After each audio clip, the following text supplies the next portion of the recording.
Halo pendengar kisah, selamat datang kembali di channel kami yang membahas kisah kriminal yang benar-benar terjadi di seluruh dunia. Kami berharap semoga kalian semua dalam keadaan sehat walafiat dan dijauhkan dari mara bahaya.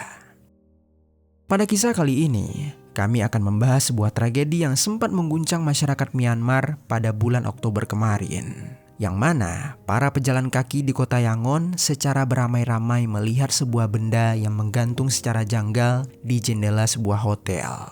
Dan setelah diperhatikan dengan seksama, ternyata benda tersebut adalah sesosok jasad manusia yang telah terbungkus di dalam sebuah plastik.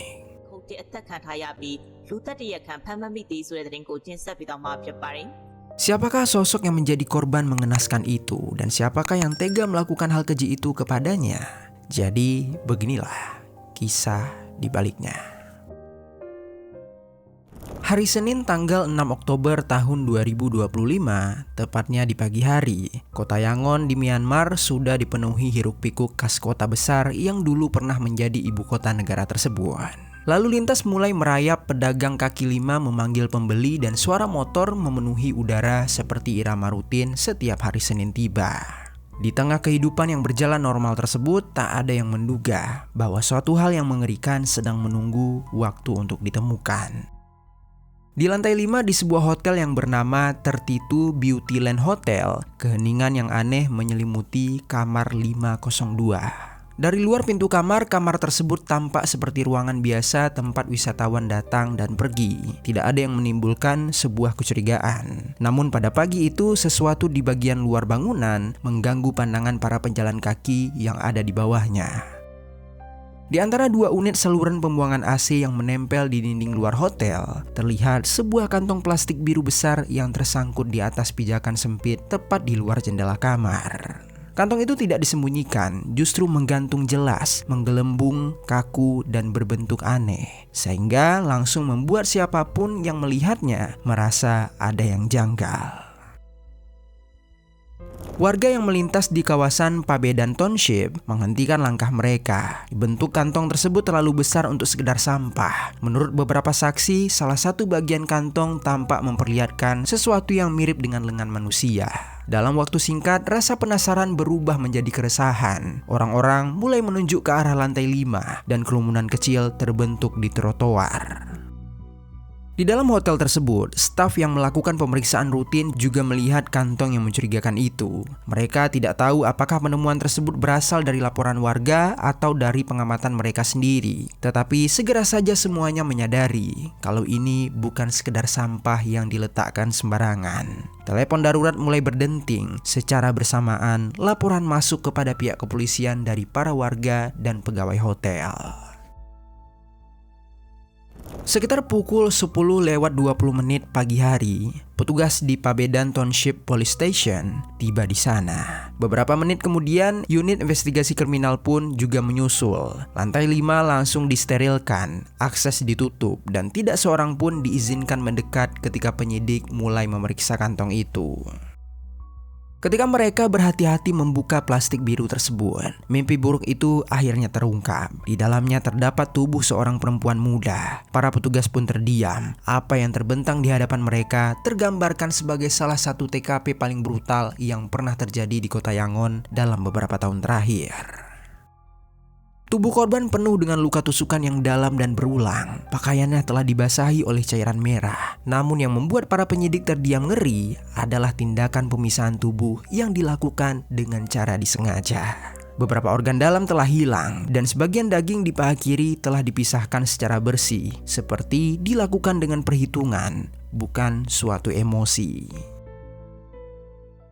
Menurut salah satu penyidik, ini bukanlah tindakan spontan, bukan pengeksekusian karena marah ataupun panik. Ini adalah kekejaman yang telah direncanakan. Upaya pelaku untuk menyembunyikan tubuh pun terlihat jelas dari cara kantong itu didorong keluar jendela, ditempatkan di pijakan sempit yang mungkin sang pelaku harap tidak segera terlihat. Namun bau samar sudah mulai keluar, menarik perhatian orang-orang yang lewat.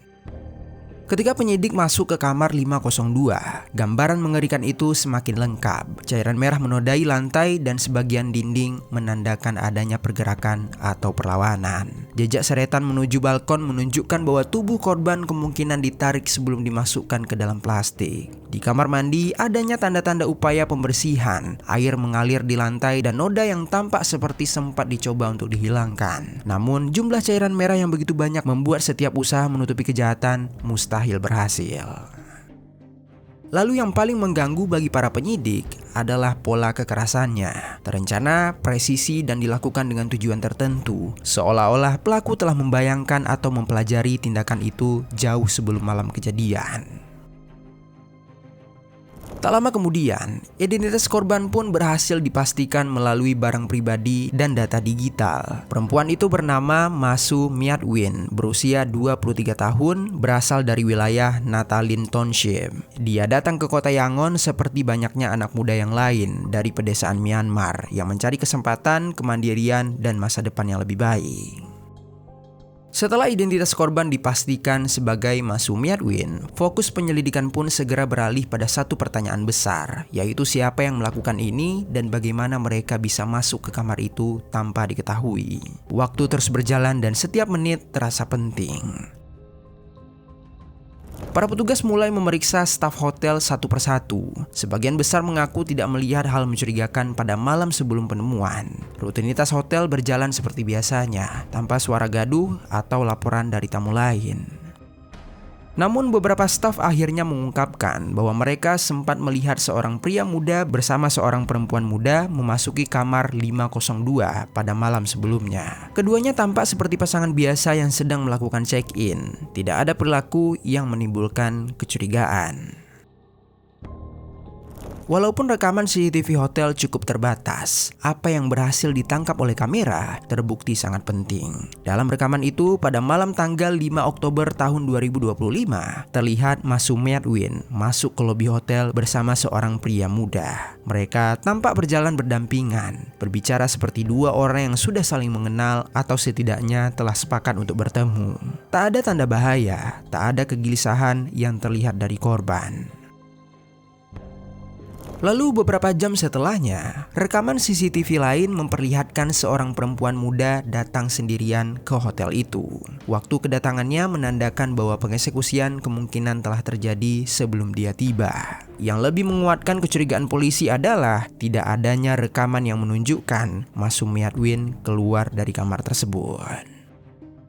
Akhirnya dua sosok dalam rekaman itu, yaitu pria yang datang bersama korban dan perempuan yang masuk setelah kejadian, langsung menjadi pusat perhatian penyidik. Namun terobosan terbesar justru berasal dari jejak digital korban. Saat memeriksa ponsel Masu Myat-win, polisi menemukan sebuah percakapan terakhir yang membawanya ke hotel di malam itu. Dia dihubungi melalui sebuah channel di aplikasi Telegram yang bernama Leader. Diketahui channel itu adalah sebuah ruang diskusi gelap yang kerap digunakan untuk menawarkan layanan ese-ese secara privat. Dalam percakapan itu, seorang pria menghubunginya dengan tawaran yang menarik. Bahasa yang digunakannya halus dan tidak langsung, sebuah kode yang sering muncul dalam konteks layanan tanpa kontrak formal. Namun di balik pesan yang tampak biasa itu, ada jebakan yang telah disiapkan. Pelaku mengatur lokasi, waktu, dan memastikan keduanya bertemu di hotel Beautyland. Percakapan itu meninggalkan bukti yang kuat. Ini bukan pertemuan acak. Korban dipilih, diajak, dan dipancing. Setelah memahami dan menyelidiki pola komunikasi tersebut, polisi pun bergerak cepat. Hanya sehari setelah tubuh korban ditemukan, mereka melakukan penyergapan di dua lokasi berbeda di kota Yangon. Dan ketika nama-nama tersangka diumumkan, masyarakat sangat terkejut kalau ternyata kedua pelaku adalah remaja berusia 18 tahun. Penangkapan pertama dilakukan di sebuah rumah di wilayah Taketa Township. Di sanalah polisi menangkap seorang pemuda bernama Aung Kan Kyaozin, sosok yang terlihat bersama korban di rekaman CCTV hotel. Pada saat yang hampir bersamaan, tim kepolisian yang lain juga bergerak menuju wilayah Bahan Township. Di sana mereka berhasil menangkap pacar dari Aung Kan, seorang perempuan muda bernama Mae Mon Aung. Saat itu, keduanya tidak melakukan perlawanan ketika diamankan. Ketika rumah Aung Khan digeledah, polisi menemukan bukti yang hampir mustahil dibantah. Di antara barang-barang miliknya terdapat pakaian korban yang masih memiliki bercak cairan merah. Lalu juga ada 2 pisau baja yang diyakini sebagai senjata pengeksekusi. Terakhir juga ada sebuah ponsel milik Ma Sumyat-win. Semua bukti itu menyusun gambaran yang cukup jelas. Pengeksekusian ini dilakukan dengan persiapan, dilanjutkan dengan upaya pembersihan, dan dilanjutkan lagi dengan rencana pelaku untuk menyembunyikan tubuh korban. Namun bukti fisik bukanlah kejutan terbesar. Yang paling mengerikan muncul saat pemeriksaan intensif dimulai. Aung Khan sebagai pelaku tanpa penyangkalan menjelaskan tindakannya secara runtut dan sangat detail. Seolah-olah dia sedang menceritakan sebuah alur permainan video game yang dia pahami, bukan kejahatan nyata yang menghilangkan nyawa seorang perempuan. Dia membicarakan sebuah obsesi yang telah dia miliki selama berbulan-bulan. Obsesi tersebut adalah melakukan pengeksekusian dengan cara pemisahan bagian-bagian korban. Melalui channel Telegram Leader, Aung Khan mencari seorang korban. Dia menyamar sebagai klien biasa, menawarkan sejumlah uang agar Ma Sumyat-win bersedia menemuinya di Hotel Beautyland. Singkat cerita, begitu pintu kamar tertutup dan mereka hanya berdua saja di dalam ruangan itu, Aung Khan langsung menyerang Ma Sumyat-win. Sebelumnya, dia telah membawa 2 pisau yang sudah diasah begitu tajam. Aung Khan ketika itu menusuk Ma Sumyat-win berkali-kali tanpa ampun. Namun aksinya tak berhenti. Dia mulai memisah-misahkan Ma Sumyat-win yang saat itu ternyata masih hidup dan bernafas. Aung Khan di saat itu meniru adegan dalam film yang dia tonton. Dia menghapus garis tipis antara fantasi gelap dan tindakan nyata. Setelah menyadari Ma Sumyat-win tak lagi bernyawa, dia menelpon pacarnya yaitu Ma Ae Mon Aung yang tak lama kemudian datang ke hotel itu. Ketika Ma Ae Mon tiba, pengeksekusian sudah selesai. Tugas mereka selanjutnya hanyalah membersihkan sebagian jejak kejahatan, menghapus noda cairan merah, membungkus jasad dalam plastik biru, dan menggesernya ke pinggiran sempit di luar balkon. Meski pengakuan Aung Khan menggambarkan tindakan mengerikan yang dia lakukan, pertanyaan berikutnya jauh lebih sulit untuk dijawab. Bagaimana mungkin seorang remaja 18 tahun bisa berubah menjadi pelaku pengeksekusian ekstrim yang sangat terencana? Tetangga dan teman yang mengenalnya menggambarkan Aung Khan sebagai pemuda pendiam, penyendiri, dan tidak banyak berinteraksi. Dia bukan tipe remaja yang menimbulkan masalah. Dia tidak menonjol, tidak ada tanda-tanda yang secara jelas menunjukkan potensi bahaya. Namun justru di balik ketenangannya itu, ada sesuatu yang perlahan tumbuh tanpa dipantau oleh siapapun. Kemudian dalam pemeriksaan digital, penyidik menemukan rutinitas kesehariannya yang nyaris sepenuhnya berlangsung di dunia virtual. Dia menghabiskan waktu dengan serial kriminal barat, film kekerasan grafis, dan game online yang bertema pengeksekusian serta pemisahan jasad. Semua itu bukan sekedar hiburan baginya. Dia menontonnya berulang-ulang, menganalisis, dan seperti pengakuannya, dia mempelajari tekniknya. Mungkin jutaan orang juga menonton film kriminal atau bermain game kekerasan tanpa pernah melakukan tindakan kriminal itu di dunia nyata. Namun bagi Aung Khan, semua itu menjadi bagian dari kondisi mental yang lebih kompleks, yaitu isolasi sosial, masalah kesehatan mental, kurangnya kontrol dari lingkungan, dan obsesi yang tidak pernah ditangani. Lambat laun dunia fiksi tampaknya mulai mempengaruhi persepsi realitasnya. Dia tidak hanya terinspirasi oleh adegan-adegan yang dia tonton sebelumnya, tetapi dia menirunya langkah demi langkah. Lalu di sisi lain, Ma Ae Mon Aung sebagai pacar kemudian menjadi kaki tangan dalam aksi pembersihan jejak. Perannya memang tidak sebesar Aung Khan, tetapi keterlibatannya tetap membawa banyak pertanyaan. Apakah dia dipaksa? Apakah dia takut pada pacarnya? Atau justru dia ikut hanyut dalam dunia yang gelap tersebut? Namun yang jelas, dia datang ke hotel itu setelah pengeksekusian terjadi. Keduanya tidak hanya menghancurkan hidup Ma Sumyat-win, mereka menghancurkan hidup mereka sendiri, keluarga mereka, dan meninggalkan luka mendalam pada masyarakat yang tiba-tiba harus menghadapi kenyataan bahwa 2 anak muda mampu melakukan kekejaman yang melampaui nalar. Setelah 2 tersangka diamankan, perhatian penyidik mengarah pada sesuatu yang lebih besar dari sekedar pertemuan tragis di hotel itu, yaitu platform digital yang menjadi titik awal kejahatan ini. Dari ponsel korban dan rekaman jejak komunikasi, polisi menelusuri jalur yang membawa Maksum Edwin ke dalam jebakan. Jalur yang bermula dari sebuah channel Telegram yang bernama Leader. Platform Telegram sendiri telah menjadi ruang komunikasi yang sangat populer di Myanmar sejak situasi politik berubah pasca kudeta pada tahun 2021. Aplikasi ini menawarkan privasi, enkripsi, dan juga keleluasaan yang jarang ditemukan pada platform lain. Namun di balik kebebasan itu, tersembunyi sebuah sisi gelap, yaitu ruang anonim yang dapat digunakan siapa saja tanpa identitas yang jelas, termasuk mereka yang ingin menyembunyikan niat yang buruk. Channel Leader sendiri bukanlah jaringan kriminal besar, tetapi bergerak di wilayah abu-abu. Channel itu memfasilitasi pertemuan berbayar antar pengguna, seringkali berkaitan dengan jasa pendamping. Tidak ada pengawasan, tidak ada sistem verifikasi, dan nyaris tidak ada akuntabilitas. Di ruang seperti inilah Aung Khan menemukan korban yang akan dia jadikan sasaran.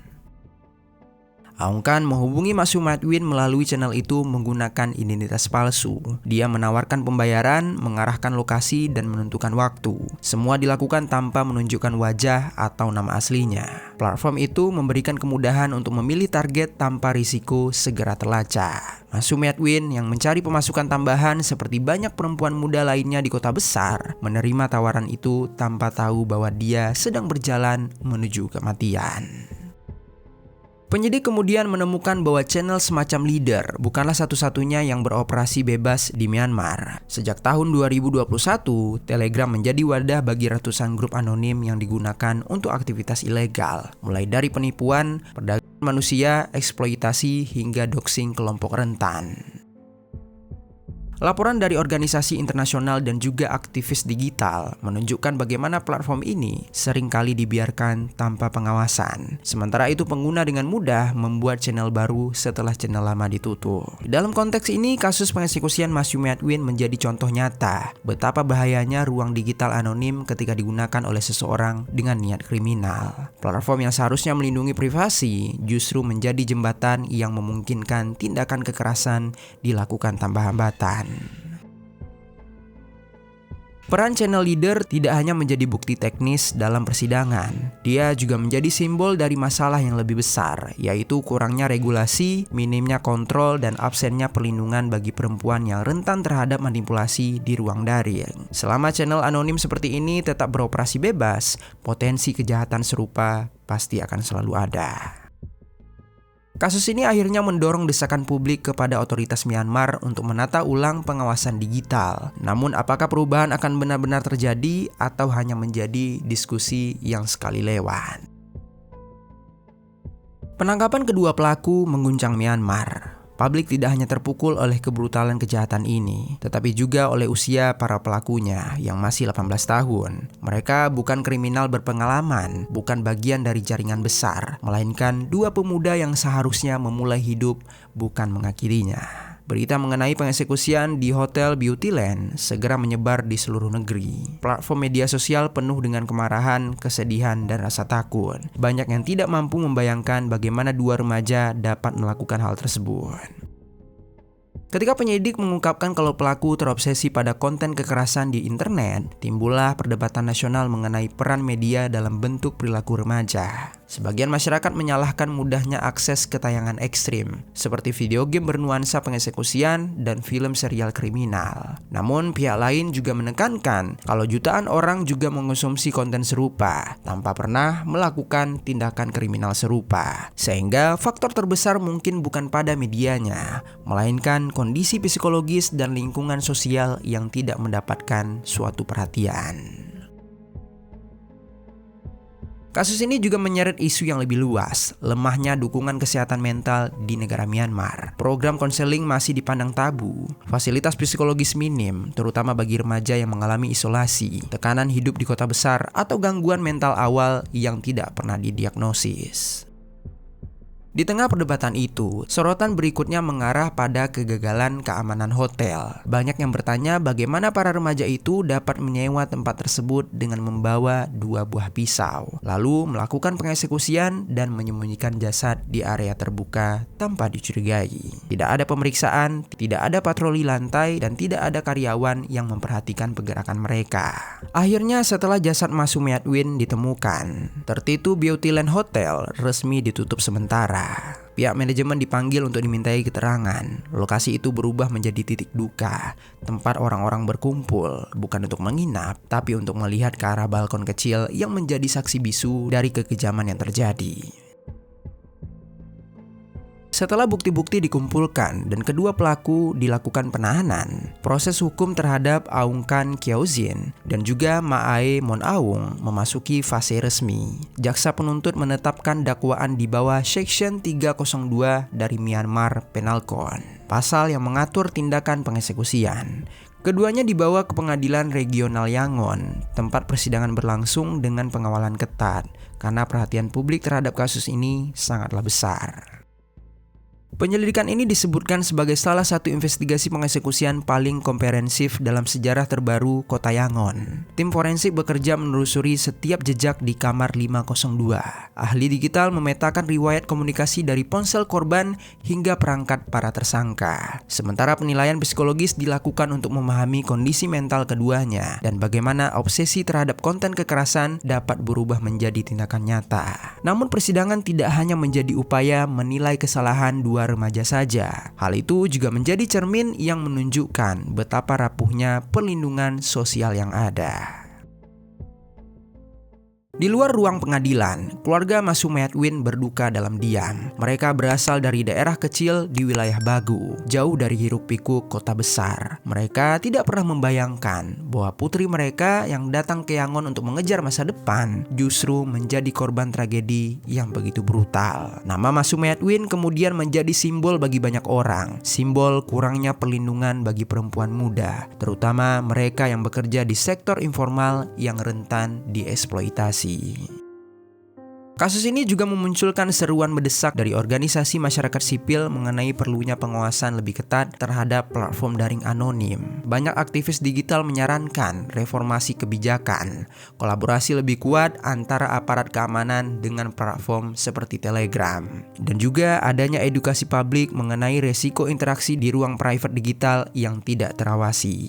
Namun terlepas dari perdebatan dan rencana perbaikan sistem, pada akhirnya tragedi ini tetap mengembalikan kita pada satu kenyataan sederhana, yaitu hilangnya satu nyawa manusia, nyawa yang membawa mimpi, keluarga, masa depan, dan harapan. Pada akhirnya cerita Ma Sumiatwin bukan hanya tentang bagaimana dia dieksekusi, tetapi tentang bagaimana masyarakat harus menafsirkan kegagalan yang memungkinkan tragedi itu terjadi.